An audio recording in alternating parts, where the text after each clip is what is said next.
So hello guys, welcome back to my channel. कैसे आप सब? Welcome back to my favourite channel dream to be channel. स्वागत है मेरे प्यारे बच्चों का। कैसे आप सब बहुत अच्छे होंगे। तो अगर आप मेरे चैनल पे आई गए हैं, आपको मेरी वीडियोस दिखता है पसंद है, आपको मेरी वीडियोस थोड़ा इन्फॉर्मेटिव लगते हैं, थोड़ा सा आपको लगता है कि आप रिलेट कर पा रहे हैं किसी भी चीज़ से, या आपको मेरी वीडियो से किसी भी तरह की कोई हेल्प होती है, तो प्लीज़ मेरे चैनल को लाइक कीजिए, सब्सक्राइब कीजिए, शेयर ज़रूर कीजिएगा अपने प्यारे दोस्तों के साथ। तो आज की वीडियो स्टार्ट करते हैं बिना किसी देरी के।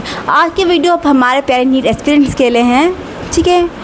तो क्या आपको इम्पॉसिबल लगता है नीट क्रैक करना एमसीक्यू? जी हाँ, नीट क्रैक करना बिल्कुल इम्पॉसिबल नहीं है। 5 महीनों के अंदर इजीली अच्छा टारगेट, एक अच्छी चीज़ें टारगेट फॉलो करके, अच्छी चीज़ें फॉलो करके आप जो है नीट को इजीली क्रैक कर सकते हैं विद इन 5 मंथ्स ओनली।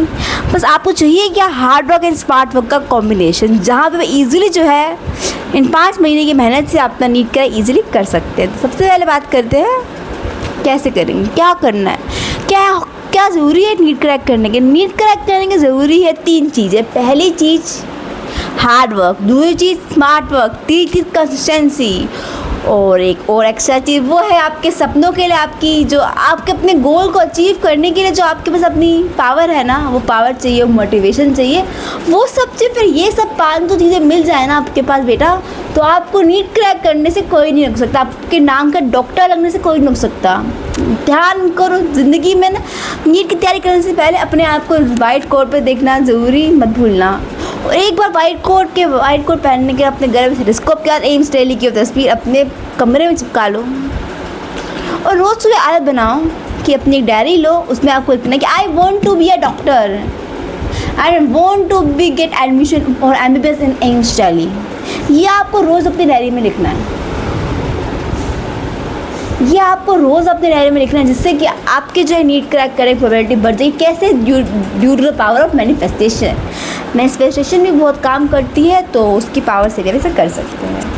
अब बात करते हैं दूसरी चीज़, मैंने बोली थी आपको, हार्ड वर्क और स्मार्ट वर्क। क्या होता है हार्ड वर्क और क्या होता है स्मार्ट वर्क? एक हार्ड वर्क क्या हो, हार्ड वर्क और स्मार्ट वर्क की मेहनत क्या है मैम? हार्ड वर्क और स्मार्ट वर्क तो सेम होते हैं? जी बेटा, सेम नहीं होते हैं। हार्ड वर्क और स्मार्ट वर्क जो है वो अपने आप में अलग टॉपिक से अपने आप में अलग चीज़ें हैं। हार्ड वर्क सब करते हैं। देखो बेटा, ज़रूरी नहीं है कि 12 घंटे पढ़ के, 16 घंटे पढ़ के तुम नीट क्रैक कर सकते हो। तुम 6 घंटे की स्मार्ट स्टडी करके भी इजीली जो है अपना नीट क्रैक कर सकते हो। पर क्या तरीके आज हम बात करेंगे। सबसे पहली चीज़, आपको अपने पर क्या करना है, सेल्फ बिलीव रखना कि आप कर सकते हो। आप डॉक्टर बन सकते हो, आपको डॉक्टर बनने से कोई रोक नहीं सकता। आपके पास दिमाग है, बुक्स हैं, पढ़ाई कर सकते हो। 11th 12th PCB ली, आपने सब किया, अब पीछे क्यों हट रहे हो? सपना देखा था ना तुमने बेटे। सपना वो नहीं है जो तुम्हें रात को सोते हुए देखते, सपना वो है जो कि तुम्हें रात को सोने ना दे। डॉक्टर बनना बेटे एक बहुत बड़ी चीज़ हो जाती है अपने आप में। अपने से पहले मरीजों के बारे में सोचना बहुत आसान नहीं है। बीटेक के स्टूडेंट के, इंजीनियरिंग के स्टूडेंट की आसान ड्यूटी नहीं है कि 9 to 5 गए और जॉब करके घर आ गए, ऐसे नहीं है। आप भगवान की तरह ट्रीट किए तो सेल्फ बिलीव रखोगे तो ही होगा, क्योंकि ज़िंदगी के 13-16 साल को पढ़ाई करनी है। तो ये सपना सोच समझ के बनाइएगा।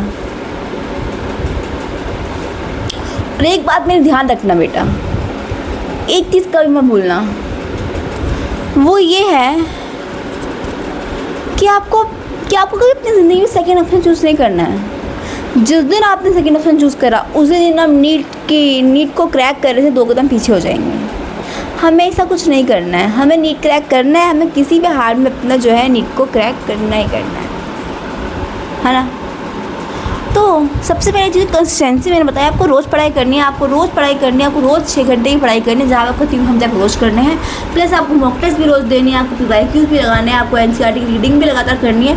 तो आपको काम रोज़ करें। एक दिन के गैप से आप 20 कदम पीछे हो जाएंगे बेटा। कोई बच्चे 2-2, 3-3 साल से पढ़ाई कर रहे हैं, लेकिन हमें स्मार्ट वर्क करके 5 महीनों के अंदर 6 घंटे की पढ़ाई से नीट क्रैक करना है। तो हमें 12-12 घंटे वाले लोगों से ज़्यादा मेहनत करनी है। हाँ, पढ़ाई कम टाइम करेंगे, लेकिन अब तक काम डेली डाके जरूर पूरा करेंगे। सबसे पहले करना क्या है आपको? कॉन्सेप्ट क्लियरिंग कैसे करेंगे? मैं बात करती हूँ, मैं जब पर बात करूँ कॉन्सेप्ट क्लियरिंग की, सबसे पहले बात करते हैं बायोलॉजी की तो मेरा सब्जेक्ट मैं आपको ईजीली आप बता सकती हूँ। तो बायोलॉजी की बात करें तो बायोलॉजी भी आपका क्या है, आपको 11-12 की बायोलॉजी कर आपके 38 चैप्टर्स हैं, ठीक है। सबसे पहले आपको क्या करना है मेरे हिसाब से, सबसे पहले आप 11th निपटाइए। 11th में निपटाने से सबसे पहले क्या करना है, ह्यूमन फिजियोलॉजी स्टार्ट कीजिए। ह्यूमन फिजियोलॉजी के 4 चैप्टर जो है आपको यूनिट वाइज काम निपटाना है, यूनिट वाइज काम निपटाना है।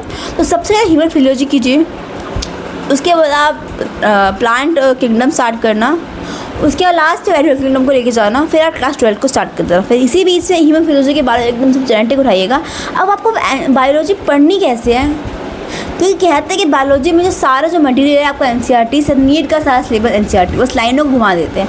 तो सबसे पहले क्या करना है, आपको मेरा लेक्चर लगाना है। आप लेक्चर कोई भी मेरा क्या, आप किसी टीचर का भी लेक्चर लगाइए, आपको लेक्चर के नोट्स लगाइए। नोट्स लगाते के साथ साथ लगाए आपने नोट, अब क्लास के आपको साथ साथ एनसीईआरटी की रीडिंग करनी है, एनसीईआरटी रीडिंग करनी है, एनसीईआरटी रीडिंग करनी है, आपको अच्छे से एक एक लाइन पढ़नी है। फिर क्या है, आपको मैं अपना टेलीग्राम चैनल शेयर कर दूँगी, वहाँ पर मैंने क्या एनसीईआरटी के एक एक लाइन से क्वेश्चन बना रखे, तो आपको वो क्वेश्चन सोकर जिससे कि आपको क्या फिर ब्लैंक की फॉर्म में करेंगे तो आपका एनसीईआरटी याद होती जाती रहेगी, ठीक है।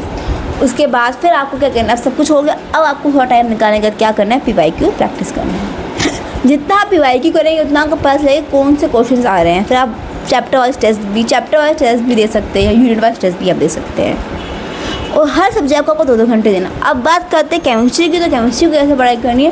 केमिस्ट्री में आप सबसे पहले क्या करेंगे, आप सबसे पहले आपका P block, D block, F block, S block, ये जो है आप निपटा सकते हैं इसीलिए। ये भी एनसीईआरटी की रीडिंग की, तो वही क्वेश्चन वाली स्ट्रेटजी आपको अपनानी है।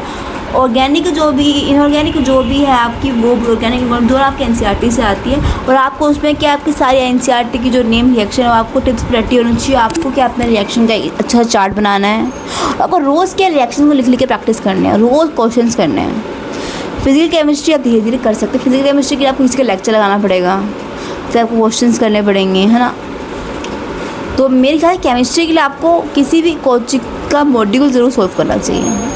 केमिस्ट्री को डीबीपी से मॉड्यूल ज़रूर सॉल्व करना चाहिए। आपको एक चैप्टर करेंगे, रोज़ एक क्वेश्चन करना चाहिए। क्वेश्चन के साथ साथ एक चीज़ और करनी है आपको, वो है आपको अपने मिस्टेक नोटबुक बनाना है, जहाँ पे जो भी क्वेश्चन आपके मॉक टेस्ट के टाइम में गलत हो रहा है उनका बाबा लिखेंगे।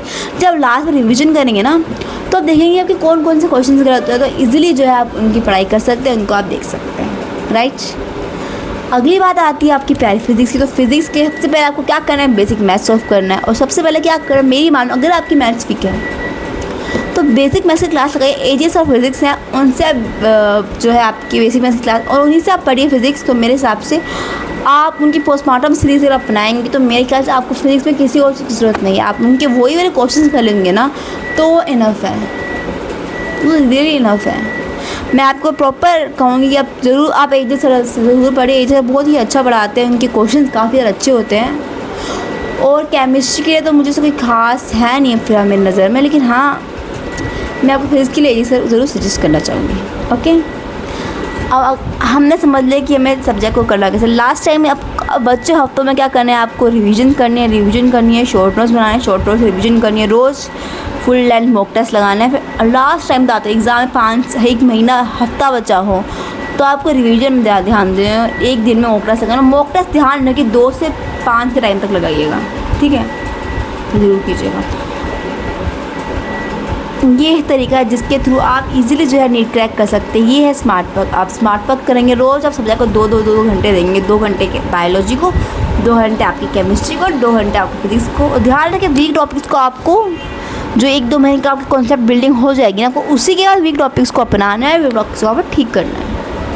वीक टॉपिक्स के अलग छोटे लेक्चर लगा के देखिएगा। आपको वीक टॉपिक है आपका, इसमें आप चाहते हैं कि जेनेटिक की वीडियो बनाओ, जेनेटिक डिसऑर्डर्स के लिए वीडियो बनाओ, तो प्लीज़ मेरे को कमेंट करके बता दीजिए कि मैं किस टॉपिक पे आपके शॉर्ट वीडियो बनाऊँ, जिसके थ्रू आप इजीली रिवीजन कर सकेंगे। मैं शॉर्ट वीडियो बनाऊँगी, लॉन्ग वीडियो बनाने का कोई मतलब नहीं है। अगर आप कोई चैप्टर चाहते हैं कि मैं उसकी लॉन्ग वीडियो बनाऊँ, तो मैं आपके लिए लॉन्ग वीडियो भी बना दूँगी, ठीक है। तब तक अगर आपको मेरी वीडियो अच्छी लगी तो प्लीज़ मेरे चैनल को लाइक कीजिए, सब्सक्राइब कीजिए, शेयर कीजिए। Bye bye.